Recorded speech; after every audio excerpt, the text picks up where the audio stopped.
हाँ, ठीक है।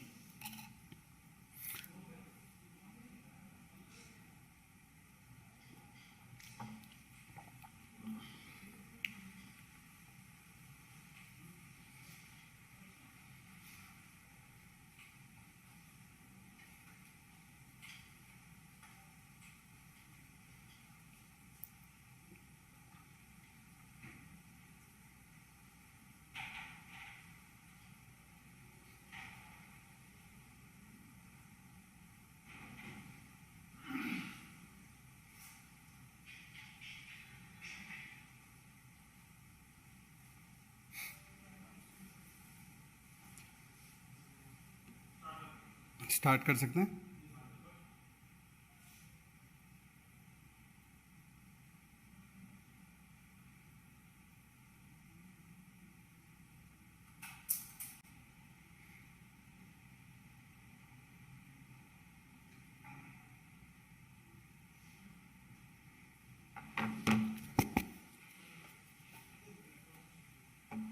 जी, ओके, स्टार्ट कर सकते हैं। चलिए मित्रों, आज की प्रेस वार्ता में शामिल होने के लिए बहुत बहुत धन्यवाद। एक महत्वपूर्ण विषय है जिसके बारे में आपके सामने कुछ बातें रखनी थी। मित्रों, जब मैं छोटा था तब मैं थ्री मस्केटियर्स की कहानी बड़ी पढ़ता था। थ्री मस्केटियर्स शायद आपने भी पढ़ा होगा, परंतु आज टेलीविजन चैनल्स पर, न्यूज़ चैनल्स पर थ्री मस्केटियर्स ऑफ करप्शन देखने मिल रहा है। Three musketeers of corruption. सबसे पुराना मस्केटियर ऑफ करप्शन तो आप जानते ही है कौन है। AICC, all India corrupt committee, जो बन गई है all India confrontational committee. ED के सामने इनके नेता साइलेंट होते हैं और ये सत्याग्रह के नाम पर सड़कों पर वायलेंट होते हैं। यह है first musketeer of corruption.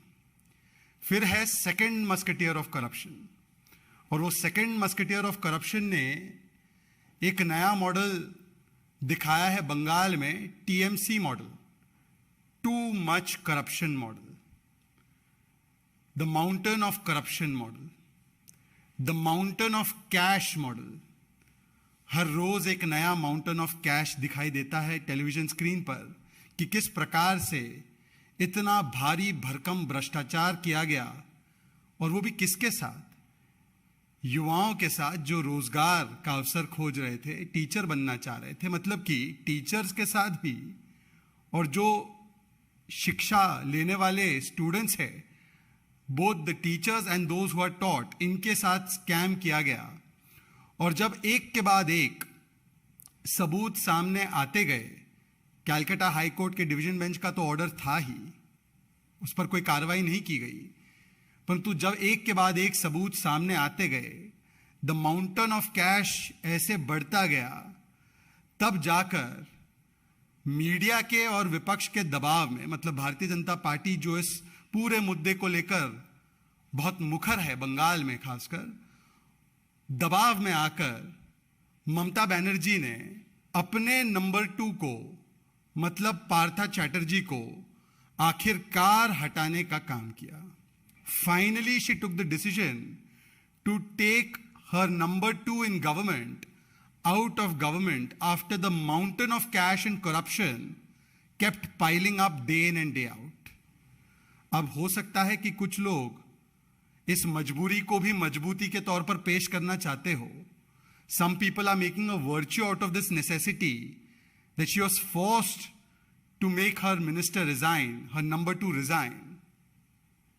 Questions will still be asked that why hasn't Mamata Banerjee acted upon Mr. Adhikari, whose daughter's appointment and her application as a teacher had been cancelled by the Calcutta High Court. She has not taken action against Mr. Adhikari. And the very fact is that there is institutionalization of corruption and corruption of every institution in the TMC, too much corruption run government of West Bengal. But for whatever it is worth, Mamata Banerjee and the TMC, which I call as the second musketeer of corruption, has got rid of their number two after much pressure. But today I want to talk about the third musketeer of corruption. आज मैं आपसे ये जो तीसरा musketeer है corruption का, उसकी बात करूंगा, और उसका नाम है आम आदमी पार्टी। आम आदमी पार्टी जो तीसरा मस्केटियर ऑफ करप्शन है, और तीनों मस्केटियर्स में एक समानता आप देखिए कि तीनों ही भरपूर भ्रष्टाचार करते हैं, फिर किस प्रकार से विक्टिम कार्ड खेलते हैं, सारी संस्थाओं पर दोष डालने का काम करते हैं और अपने पाप को छिपाने का कुत्सित प्रयास करते हैं। और आज मैं आपको तीसरे मस्केटियर मतलब आम आदमी पार्टी की कहानी सुनाऊंगा, क्योंकि कुछ दिन पहले आपको याद होगा कि थर्ड मस्केटियर ऑफ करप्शन आम आदमी पार्टी के नेता अरविंद केजरीवाल टेलीविजन स्क्रीन पर आए थे। वैसे वो टेलीविजन स्क्रीन में ही आते हैं ज्यादा, विज्ञापन के माध्यम से आए थे शायद, मुझे लगता है। और आकर उन्होंने कहा, मैंने सत्येंद्र जैन की सारी फाइलें देख ली हैं जी, कट्टर ईमानदार है जी, ये उन्होंने आकर कहा। परंतु कल 27 तारीख को, परसों, कट्टर ईमानदारी का जिसका सर्टिफिकेट दिया जा रहा था, उसके कट्टर करप्शन और कट्टर क्रिमिनल बैकग्राउंड का एक फाइंडिंग और एक मुहर लगाने का काम दिल्ली के हाई कोर्ट ने किया है। और मैं आपको पढ़कर सुनाऊंगा दिल्ली हाई कोर्ट की डबल बेंच ने किस प्रकार से अरविंद केजरीवाल के दिए गए कट्टर ईमानदारी के सर्टिफिकेट को कूड़ेदान में डालकर यह बताया है कि सत्येंद्र जैन एक कट्टर क्रिमिनल बैकग्राउंड वाला व्यक्ति है। सत्येंद्र जैन एक कट्टर आपराधिक पृष्ठभूमि वाला व्यक्ति है। मैं आपको पढ़कर सुनाऊंगा, यह दिल्ली हाई कोर्ट का फाइंडिंग है और निर्देश है।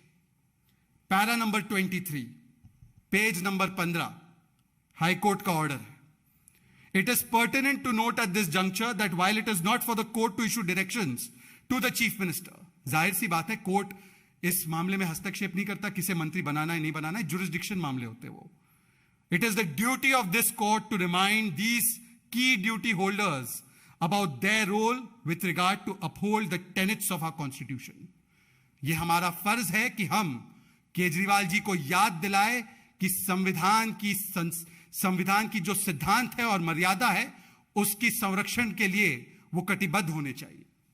आगे कहता है court, the council of ministers has a collective responsibility to sustain and uphold the integrity of the Constitution of India, and it is for the Chief Minister to act in the best interest of the state and to consider as to whether a person who has a criminal background or who has been charged with offenses involving moral turpitude should be appointed and should be allowed to continue as a minister or not.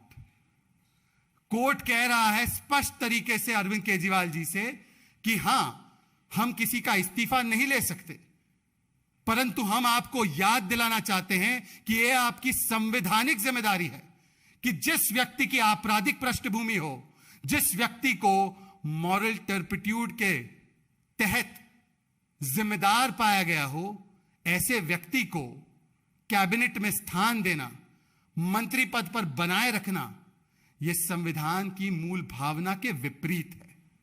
आगे court कहता है para 24 में, good governance is only in the hands of good people. There is a presumption that the chief minister will be well advised and guided by the constitutional principles, जो बाबा साहेब आंबेडकर जी के principles है।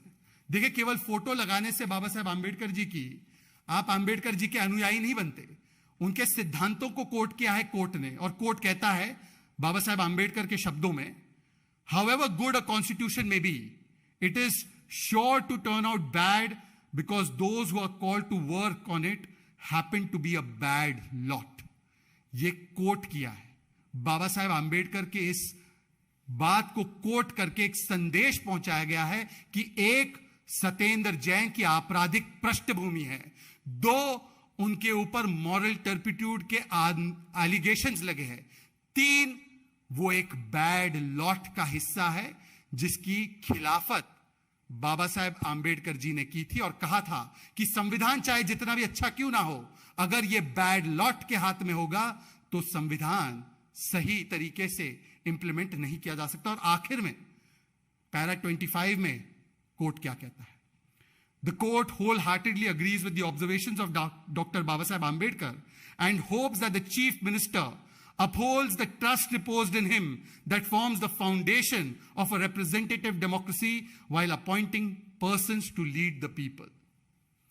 अब Arvind Kejriwal ji YouTube पे free video के माध्यम से या दिल्ली के जनता के गाड़ी कमाई से दिए गए विज्ञापन के माध्यम से या आपके one on one press conference के माध्यम से जरा मुझे यह बताइए कि इस आदेश के बाद स्पष्ट नहीं होता कि केजरीवाल जिसे कट्टर ईमानदार कहते हैं वो तो कट्टर क्रिमिनल बैकग्राउंड वाला व्यक्ति है, वो तो कट्टर हवालेबाज है, वो तो कट्टर आपराधिक पृष्ठभूमि वाला व्यक्ति है।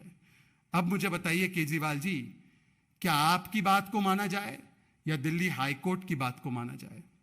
वैसे समझ में नहीं आ रहा कि पिछले 2 महीने से तो सत्येंद्र जैन रिमांड में है, कस्टडी में है, और उन्हें किसी भी कोर्ट से कहीं पर भी राहत नहीं मिली है। इस पूरे मामले में अगर आप देखें तो उन्हें कहीं से भी किसी भी कोर्ट से कभी भी कोई राहत नहीं मिली है इस मामले में वर्षों से।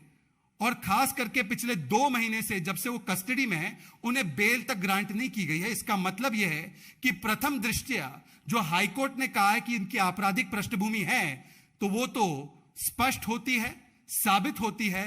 परंतु केजरीवाल जी, ऐसी क्या मजबूरी है, ऐसी क्या मजबूरी है कि ममता दीदी तक अपने नंबर 2 को सैक कर देती है, इस्तीफा ले लेती है, परंतु आप अपने नंबर 2 को सैक नहीं कर पा रहे हैं, उनका इस्तीफा नहीं ले पा रहे हैं। ऐसी कौन सी केजरीवाल फाइल सत्येंद्र जैन के पास है? ऐसी कौन सी फाइल्स है सत्येंद्र जैन के पास? Which files of Kejriwal does Mr. Satyendra Jain, the man with the criminal background, have that Mr. Kejriwal, who spoke about Kattar Imandari, whose entire call to politics has been about clean and transparent politics, about honest politics, is unable to get the resignation of a man who has been called as a hawalebaz by the High Court, who has been called as a man with a criminal background by the High Court?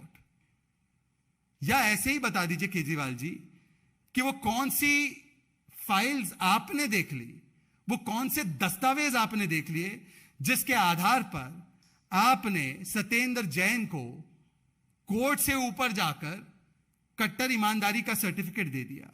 वैसे मैं आपको बता दूं कि पिछले 2 महीने से जब से सत्येंद्र जैन हेल्थ मिनिस्टर से हवालात मिनिस्टर बने हैं तब से वो वीवीआईपी क्रिमिनल बैकग्राउंड के हैं, क्योंकि उनके तो मिनिस्टीरियल पर्क्स अभी भी जारी हैं। तो मिनिस्टीरियल पर्क्स अभी भी दे रहे हैं केजरीवाल उनको, इस्तीफा नहीं ले पा रहे केजरीवाल उनका। ऐसी क्या मजबूरी है मिस्टर केजरीवाल? जरा बताइए हमें भी कि ऐसी कौन सी फाइल है उनके पास जिसके चलते आप उनका इस्तीफा ही नहीं ले पा रहे हैं।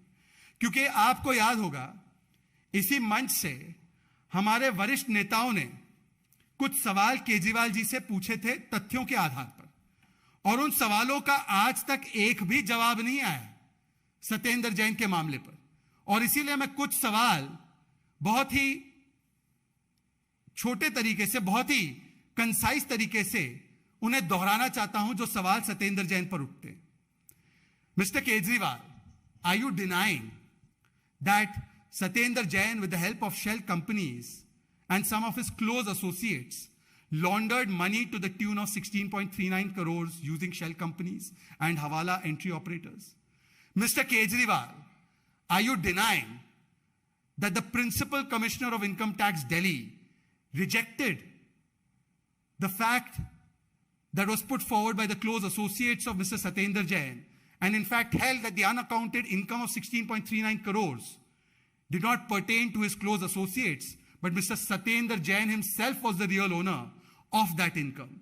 Mr. Kejriwal, and I hope he's listening carefully, Mr. Kejriwal, are you denying that the division bench of the Delhi High Court, in its order dated 21/8/2019, in writ petition 6541/2017, confirmed the findings of the Principal Commissioner of Income Tax and held, और ये copy भी है मेरे पास income Delhi high court के आदेश की, and held that the unaccounted money that was laundered of 16.39 crores, the real owner of that money was in fact Satyendra Jain, and it was at his behest that this entire hawala transaction was orchestrated.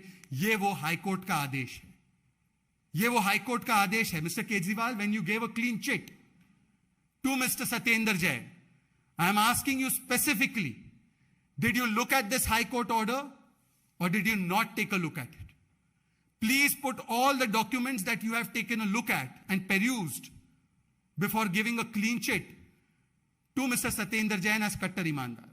Because the High Court of Delhi on 27th of this month has found that your Kattar Imandari ka certificate holds no value and that he is a man of Kattar criminal background.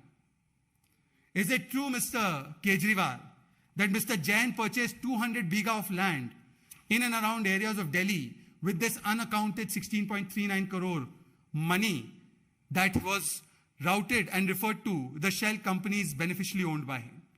Is it true that by providing huge return on investment in the land in the vicinity of unauthorized colonies by Satyendra Jain, who was Urban Development Minister, that was the main reason for the regularization of those unauthorized colonies by the Aam Aadmi Party? Is it true that the Aam Aadmi Party has a policy to appoint as minister and continue as minister a person who's engaged in the offense of money laundering, tax evasion and corruption? जो व्यक्ति money laundering करता है, हवाला करता है, tax evasion करता है और भ्रष्टाचार करता है, ऐसे क्रिमिनल आपराधिक पृष्ठभूमि के व्यक्ति को मंत्री बनाना और कंटिन्यू करना, क्या ये आपकी आम आदमी पार्टी की नीति है क्या? हां या ना? क्या ये सही है या झूठ है कि सेंट्रल ब्यूरो ऑफ इन्वेस्टिगेशन ने एफआईआर फाइल की है सत्येंद्र कुमार जैन और उनके एसोसिएट्स पर, उनकी धर्मपत्नी पर भी? ये prevention of criminal corruption act के तहत किया गया है. क्या यह सही है या सही नहीं है कि उनके खिलाफ चार्जशीट भी है, चार्जशीट भी फाइल हो चुकी है उनके खिलाफ, फिर भी आप इस्तीफा नहीं ले पा रहे? इज इट ट्रू और नॉट ट्रू कि जो ये मनी लॉन्ड्रिंग की गई 16.39 करोड़ की, उन पैसों के माध्यम से जो बहुत सारी लैंड एक्वायर की गई, उसको बेनामी ट्रांजैक्शन एक्ट 1988 के तहत अटैच किया गया और वो अटैचमेंट ऑर्डर रिकन्फर्म किया गया एपेलेट अथॉरिटी के द्वारा, एडजुडिकेटिंग अथॉरिटी के द्वारा? इज इट ट्रू और not that the enforcement directorate attached properties of 4.81 crores which was owned beneficially by Satyendra Kumar Jain under PMLA?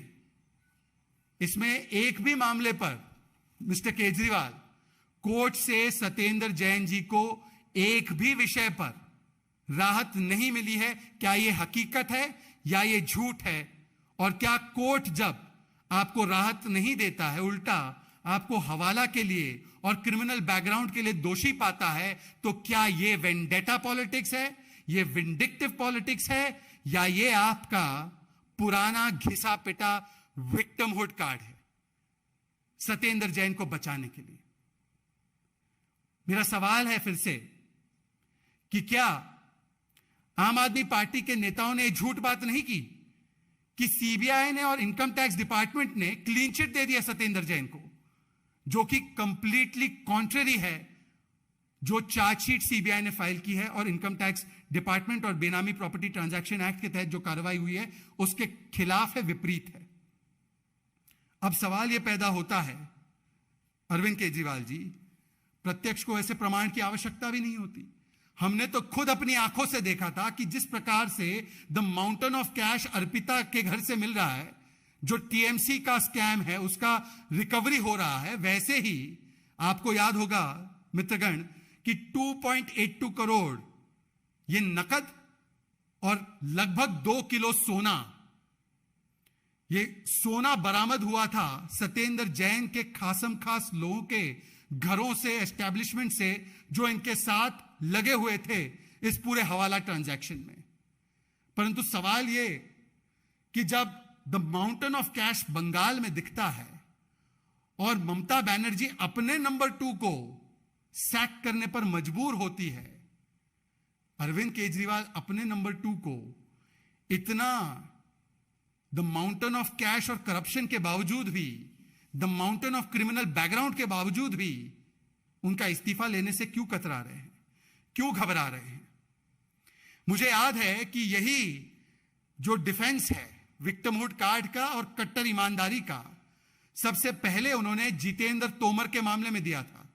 यही आकर उन्होंने कहा था टेलीविजन स्क्रीन पर आकर कि मैंने सब चीज देख ली है, फाइलें मंगवा ली है, फाइलें देखकर ऐसा लग रहा है कि जितेंद्र तोमर कट्टर ईमानदार और कट्टर देशभक्त है जी, और इनके पीछे तो देश की मीडिया लगी हुई है, देश की संस्थाएं लगी हुई हैं, ये तो बेचारे भले व्यक्ति है। कहा था या नहीं कहा था?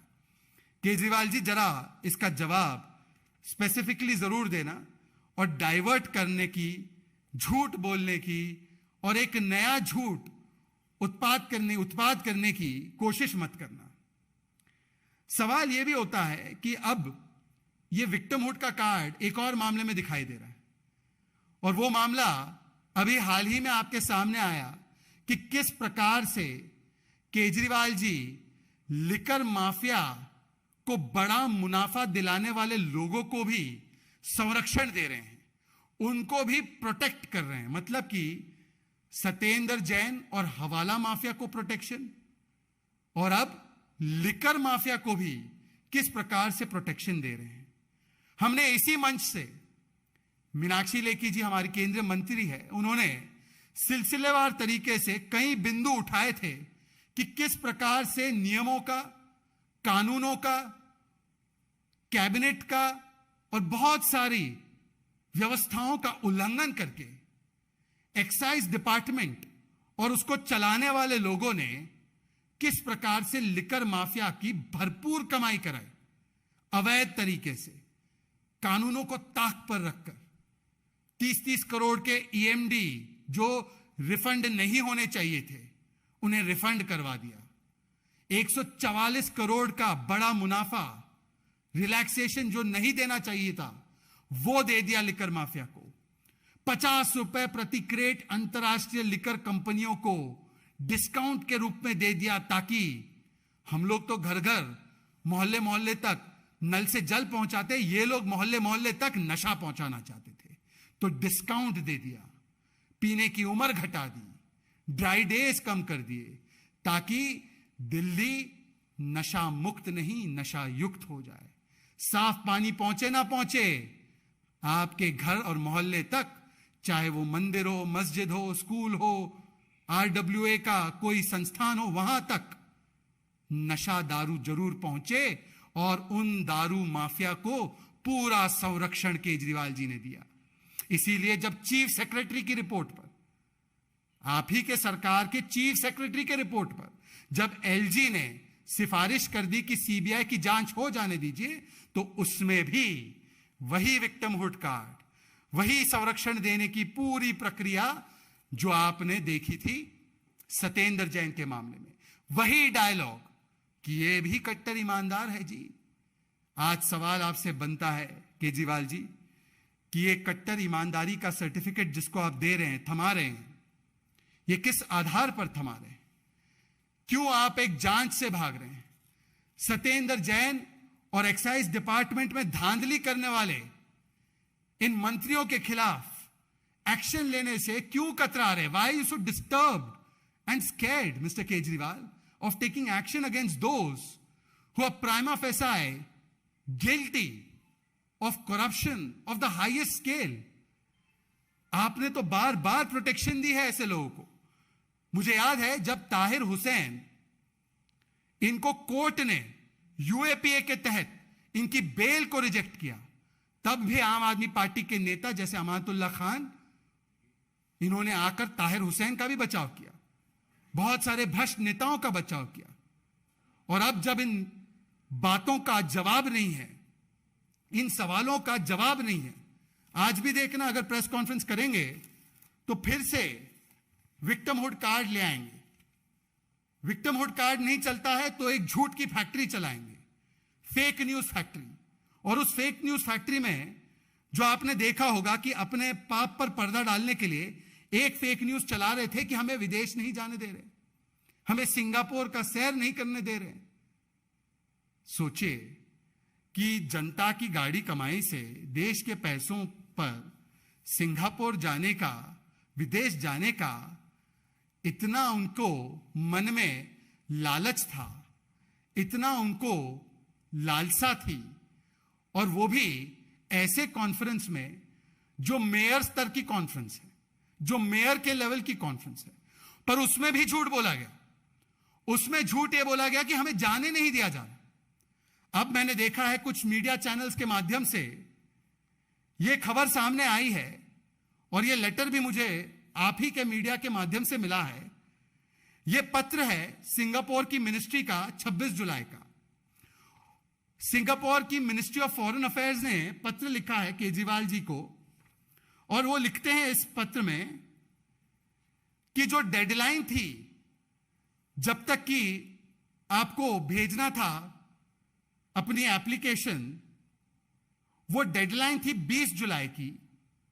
हमने आपको 15 तारीख को भी रिमाइंड कराया कि डेडलाइन 20 जुलाई की है, तो हमें भेज दीजिए आप अपना एप्लीकेशन। परंतु आपने एप्लीकेशन जो भेजा वो डेडलाइन के बाद भेजा।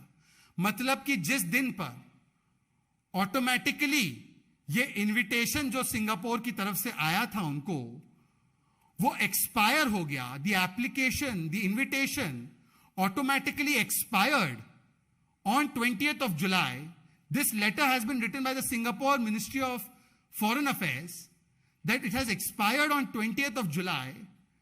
You have not sent your application in time. Now on 26th July we are writing this to you and telling you that you are late in doing so, and we had reminded you on 15th July.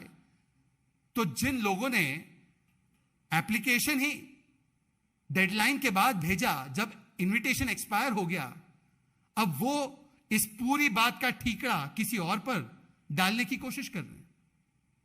ये इनकी हकीकत है, ये इनके झूठ का स्तर है, ये इनके फेक न्यूज का लेवल है कि किस प्रकार से फेक न्यूज फैलाओ और अपना किया धरा किसी और पर थोपो, विक्टिमहुड कार्ड खेलो, और जो असली सवाल है सत्येंद्र जैन को लेकर, न्यू एक्साइज पॉलिसी को लेकर, उससे दिशा भ्रमित करने के लिए एक कंट्रोवर्सी मैन्युफैक्चर कर लो। वैसे मैं आपकी स्पष्टीकरण के लिए दो और बिंदु डाल दूं। यह भी मैंने मीडिया से ही देखा है कि उसी समय पर यह मामला एमईए को भी पूछा गया था, और उनके स्पोक्सपर्सन ने, मुझे लगता है 20 जुलाई को ही आसपास ये सवाल उनसे पूछा गया था, तो उन्होंने भी टेस्टिफाई किया, उन्होंने भी बताया कि अरविंद केजरीवाल की तरफ से हमें कोई रिक्वेस्ट आई ही नहीं है। तो मतलब रिक्वेस्ट आप इनविटेशन के एक्सेप्टेंस के डेडलाइन के एक दिन बाद भेजे, फिर जब वो एक्सेप्ट ना हो तो उसका दोष आप किसी और पर डालें। और वैसे भी अरविंद केजरीवाल जी, आप गुस्सा है, आपको विदेश जाने नहीं मिल रहा है। गुस्सा तो इस बात का होना चाहिए कि भाई मेयर लेवल की कॉन्फ्रेंस में एक मुख्यमंत्री को बुलाया जा रहा है, तो क्या आपको वो मेयर स्तर का ही समझ रहे हैं? गुस्सा तो उसका होना चाहिए कि आप तो मुख्यमंत्री हैं दिल्ली के, यहां पर लोकल बॉडीज तो है, जैसे एनडीएमसी है, म्युनिसिपल कॉर्पोरेशन है, डीडीए है, वो अपने प्रतिनिधि भेज सकती हैं, कुछ मेयर्स जा सकते हैं, परंतु एक मुख्यमंत्री को मेयर लेवल की कॉन्फ्रेंस के लिए बुलाया जा रहा है, उसका गुस्सा आपको होना चाहिए कि आप मुख्यमंत्री के रूप में उनके द्वारा शायद माने भी नहीं जा रहे। कम से कम जब प्रोटोकॉल की बात होती है मित्रों, कुछ सेट प्रोटोकॉल होते हैं देश के विदेश नीति को लेकर। ये प्रोटोकॉल पे पॉलिटिक्स नहीं होती, ये जो स्थापित हमारे सिद्धांत होते हैं उसके ऊपर सियासत नहीं होती।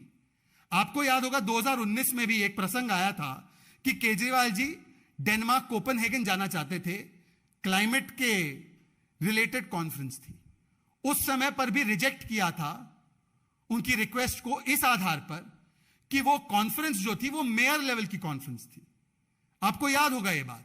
उस समय मुझे याद है यूनियन मिनिस्टर थे प्रकाश जावड़ेकर जी, उन्होंने पूरा स्पष्ट किया था कि देखिए वो समिट मेयर लेवल का है।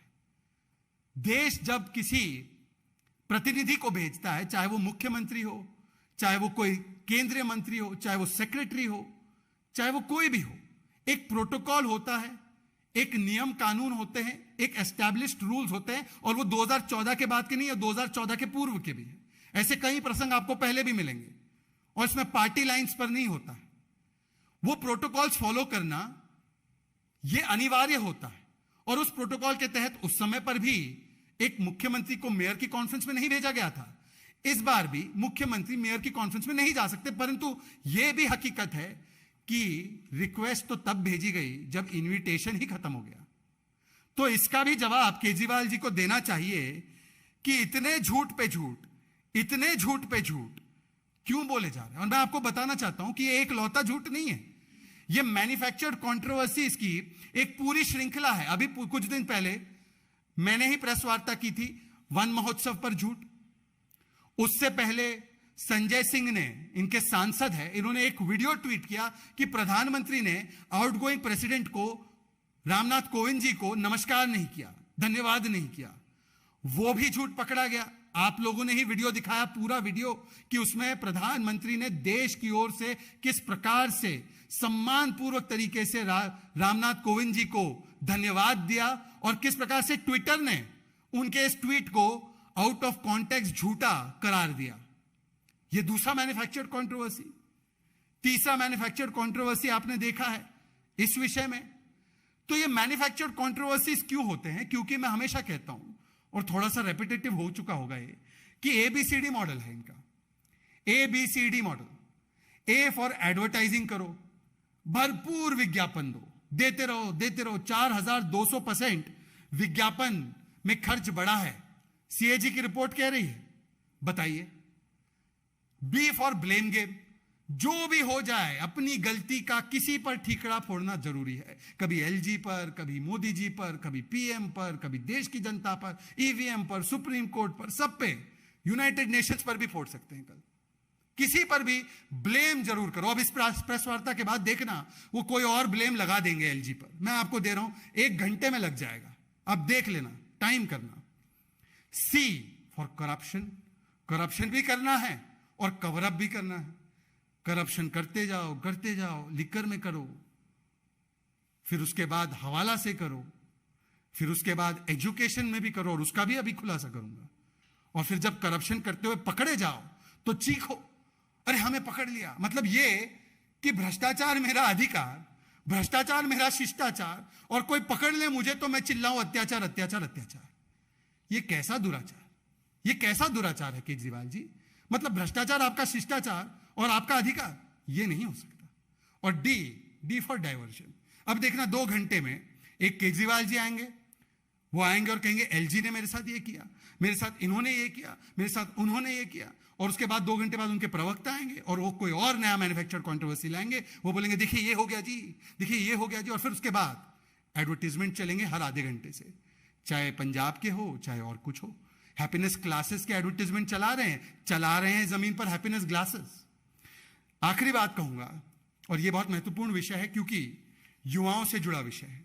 केजरीवाल जी इसका भी स्पेसिफिकली जवाब दे दीजिएगा। अभी अभी ये सार्वजनिक पटल पर बात आई है कि LG साहब ने एक प्रपोजल केजरीवाल जी ने उनको भेजा था, उसको रिजेक्ट कर दिया। वो प्रपोजल ये था कि 7% राइज किया जाए, इंक्रीज की जाए, हाइक की जाए डिप्लोमा लेवल टेक्निकल इंस्टीट्यूशंस में जो प्राइवेट संस्थान चलाते हैं, प्राइवेटली ओन्ड होते हैं।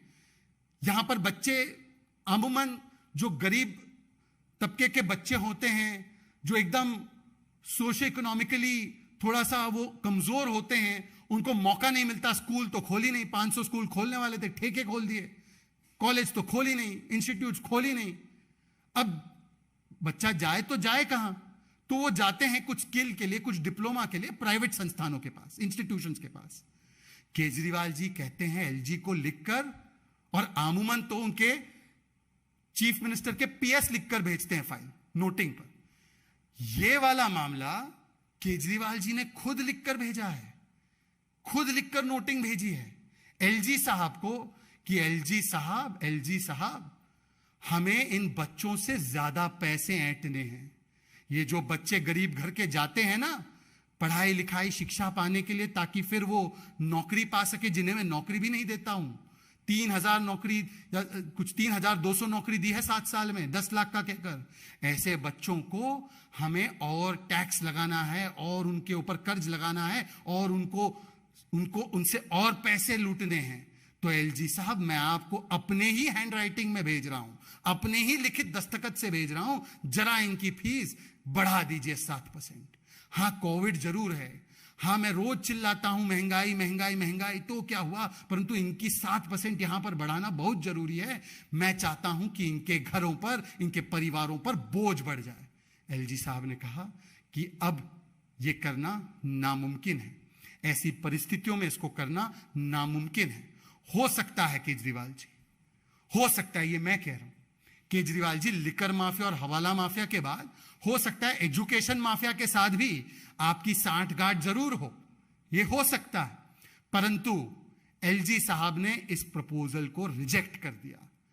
ये वो केजरीवाल जी है जो अगर एमसीडी कुछ 1% भी बढ़ा दे टैक्स तो सड़कों पे आ जाते हैं, और ये गरीब घर के बच्चों से, जिनको वो नौकरी नहीं देते, जिनको वो स्कूल नहीं दे रहे, जिनको वो कॉलेज नहीं दे रहे, उनको कहते हैं कि तुम्हारे मां बाप से कहो 7% मेरे दोस्तों को दे दे जो एजुकेशन माफिया चलाते हैं।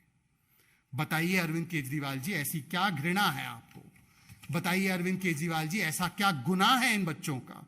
बताइए अरविंद केजरीवाल जी, इन गरीबों ने आपका क्या बिगाड़ा था कि ना आपने इन गरीब के घरों में राशन कार्ड दिए, ना आपने इनको साफ पानी दिया, आपने इनके इलाकों में दारू और नशा भेज दिया, आपने इनके साथ किस प्रकार का धोखा किया, और आज आप उनके एजुकेशन के ऊपर भी ज्यादा मुनाफा कमाना चाहते हैं।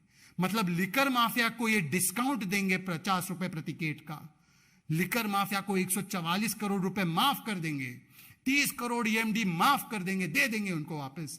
परंतु अगर कोई बच्चा डिप्लोमा लाने जाता है तो उसको अरविंद केजरीवाल जी कहते हैं, go for happiness classes, not for happiness classes.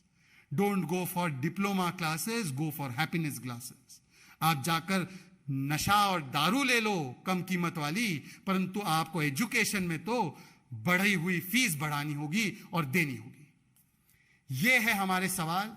मुझे उम्मीद है अरविंद केजरीवाल जी, जो आपको सवाल पूछा गया है सत्येंद्र जैन के बारे में और excise duty, excise liquor policy के नाम पर स्कैम करने वाले जो सारे मंत्री हैं, उनके ऊपर आप कार्रवाई करेंगे और बताएंगे कि बंगाल में नंबर 2 की आ गई बारी, अब क्यों नहीं हो रहा है सत्येंद्र जैन का इस्तीफा जारी।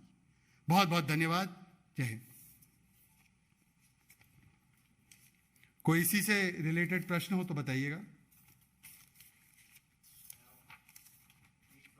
जी,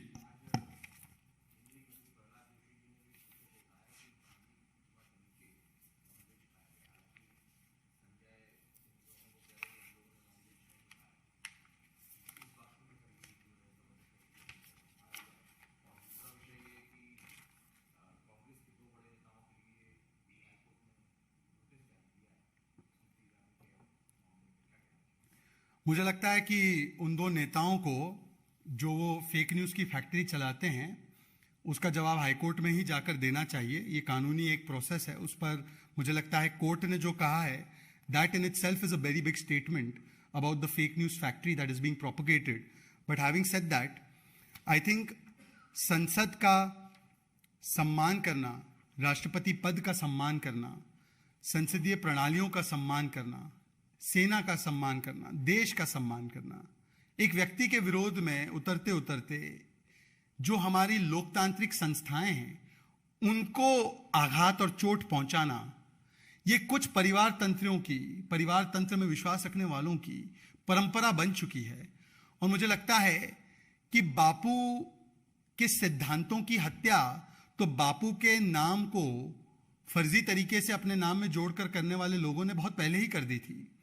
अब सत्याग्रह के नाम पर किस प्रकार से हिंसक हत्याग्रह सड़कों पर हो रहा था भ्रष्टाचारियों को बचाने के लिए, क्या ये सिद्धांतों पर बापू के चल रहे थे?